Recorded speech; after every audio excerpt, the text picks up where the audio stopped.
पनवेल पंचायत समितीचे माजी सभापती, कष्टकऱ्यांचे द्रष्टे नेते, थोर समाजसुधारक स्वर्गीय जनार्दन आत्माराम भगत यांच्या 37व्या पुण्यतिथीनिमित्त 7 मे रोजी सायंकाळी 6 वाजता उल्वे नोडमध्ये जनार्दन भगत शिक्षण प्रसारक संस्था आणि श्री रामशेठ ठाकूर सामाजिक विकास मंडळ यांच्या संयुक्त विद्यमानं विविध समाजोपयोगी उपक्रमांचं आयोजन करण्यात आल्याची माहिती माजी खासदार लोकनेते रामशेठ ठाकूर यांनी दिली।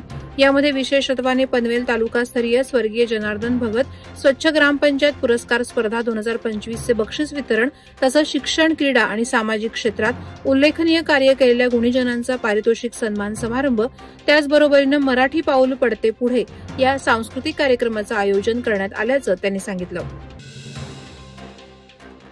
अलिबाग बंदरावर बाहेर गावातील मच्छीमार आपली मच्छी उतरवित असल्याने स्थानिक मच्छीमारांना मच्छी उतरवण्यात मोठ्या अडचणी येत आहेत। अलिबाग जेट्टीची क्षमता कमी आहे, त्यातच साखर गावाच्या 20 ते 25 नौका येत असल्याने अलिबाग संस्थेच्या नौकांना मासे उतरवण्यासाठी जागा उपलब्ध होत नाही।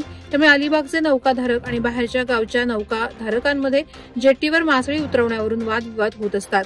त्यामुळे बाहेरगावच्या नौकांवर कारवाईची मागणी मच्छीमार बांधवांनी रायगडच्या मत्स्य व्यवसाय विभागाच्या सहाय्यक आयुक्तांना केली आहे। केंद्र सरकारची पीएम जनमन योजना आणि राज्यातील आभा योजना या दोन्ही योजनांद्वारे कातकरी समाजासह सर्व आदिवासी कुटुंबांना मुख्य प्रवाहात आणण्याचा संकल्प आहे। त्यासाठी 13 विभागाच्या विविध योजनांची प्रभावी अंमलबजावणी त्या अधिकारी यांनी करावी। या योजनांची परिपूर्ण माहिती आदिवासी बांधवांना देण्यात येईल असे आश्वासन आदिवासी विकास मंत्री डॉ. अशोक उईके यांनी खालापूर तालुक्यातील बोरगाव आंबेवाडी येथील आदिवासी संवाद मेळाव्यात दिली। पनवेल शहर रस्ते, परिवहन आणि रेल्वे वाहतुकीच्या दृष्टीनं अत्यंत महत्वाचे आणि गतिशील केंद्र ठरले। पनवेल रेल्वे स्टेशनच्या विकासासाठी तातडीनं उपाययोजना करण्याची विनंती केंद्रीय रेल्वे मंत्री अश्विनी वैष्णव यांच्याकडे आमदार प्रशांत ठाकूर यांनी केली आहे। आमदार अश्विनी वैष्णव या रेल्वेच्या महत्वपूर्ण स्थानकाला भेट देत असून त्यांनी पनवेल रेल्वे स्थानकाला भेट दिल्यानंतर आमदार प्रशांत ठाकूर यांनी मंत्री महोदयांची भेट घेत त्यांना निवेदन देऊन पनवेल रेल्वे स्थानकातील प्रश्नांची सोडवणूक करण्यासाठी अधिकाऱ्यांसोबत बैठक घेऊन उपाययोजना करण्याची मागणी केली। पेण शहरातील विविध कला केंद्रामधील गणपतीची मागणी वाढली असून फेटा, डायमंड असलेल्या मूर्तींना अधिक पसंती मिळते। अनिवासी भारतीयांनी आगाऊ नोंदणी केलेल्या तब्बल 7,000 गणेश मूर्ती कृष्णा कला केंद्रामधून परदेशी रवाना झाल्या आहेत।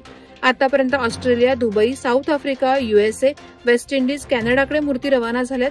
आणखी 8,000 मूर्ती जूनपर्यंत रवाना होणार असल्याची माहिती मंगेश पवार यांनी दिली आहे। या मूर्ती JNPA बंदरातून कंटेनरमधून पाठवण्यात आल्यात। यंदाच्या हंगामातील मूर्तीची ही 7वी परदेशवारी आहे। आपल्या ग्रामपंचायत हद्दीतील ग्रामस्थांसाठी अहोरात्र मेहनत करणाऱ्या गौरवशाली ग्रामपंचायत यांना सर्व प्रकारची शासकीय मदत करण्यास आनंद होतो, असे गौरवशाली उद्गार खासदार सुनील तटकरे यांनी काढले। ग्रामपंचायत वासांबे यांनी सोलर दिवे आणि हायमॅक्स दिव्यांचे लोकार्पण आणि भूमिपूजन कार्यक्रम, दिव्यांगांना घरघंटी वाटप, ग्रामपंचायत हद्दीतील नागरिकांना पिशव्या वाटप, ग्रामपंचायत स्थापनापासून सरपंच पदाचा कारभार करणारे सरपंच यांचा सत्कार कार्यक्रम खासदार सुनील तटकरे आणि आमदार महेश बालदी यांच्या हस्ते करण्यात आला। त्याप्रसंगी ते बोलत होते। यावेळी त्यांनी ग्रामपंचायतला IOS नामांकन प्राप्त झाल्याचे प्रमाणपत्र सरपंच उमा मुंढे यांच्याकडे सुपूर्द केले। पनवेल शहरातील गावदेवी पाडा येथे underarm box cricket premier league संपन्न झाली। या स्पर्धेचे उद्घाटन संदीप पाटील, संजय मुरकुटे, पत्रकार संजय कदम, प्रमोद घरत, मंगेश भोईर, गणेश घरत, संतोष भोईर यांच्या हस्ते करण्यात आले। या लीगचे 11वे वर्ष होते। या स्पर्धेत 6 संघांनी भाग घेतला होता। या स्पर्धेसाठी लाईन आळी, लोखंडेपाडा, घाटेआळी, मुनोतनगर, जय भवानी मित्रमंडळ, कापड बाजार या संघांना आणि सामाजिक मंडळांना आमंत्रित केलं जाते। ही लीग यशस्वी करण्यासाठी आयोजन कमिटीचे शंतनू घरत, ऋतिक बताले, जागृत भोईर, श्रीकांत भोपी, आदेश घरत, अनुराग घरत, ओमी भोपी, स्पर्श शेंडे, पुष्कर, भावेश घरत, विकी काळे आदींनी प्रयत्न केले।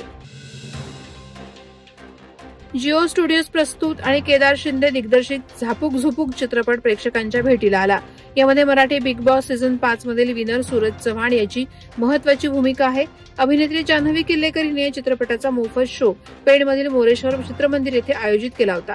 यावेळी चित्रपट पाहण्यासाठी नागरिकांनी गर्दी केली होती। तर चाइल्ड हेवन या आश्रमशाळेतील विद्यार्थ्यांबरोबर अभिनेत्री जान्हवी किल्लेकर हिने देखील चित्रपट पाहण्याचा आनंद घेतला। वादळवारा लाईव्हसाठी न्यूज ब्युरो, रायगड। नवी मुंबई व रायगड जिल्ह्यातील ताज्या बातम्या आणि घडामोडींसाठी सबस्क्राईब करा वादळवारा लाईव्ह चॅनल आणि दाबा बेल आयकॉन।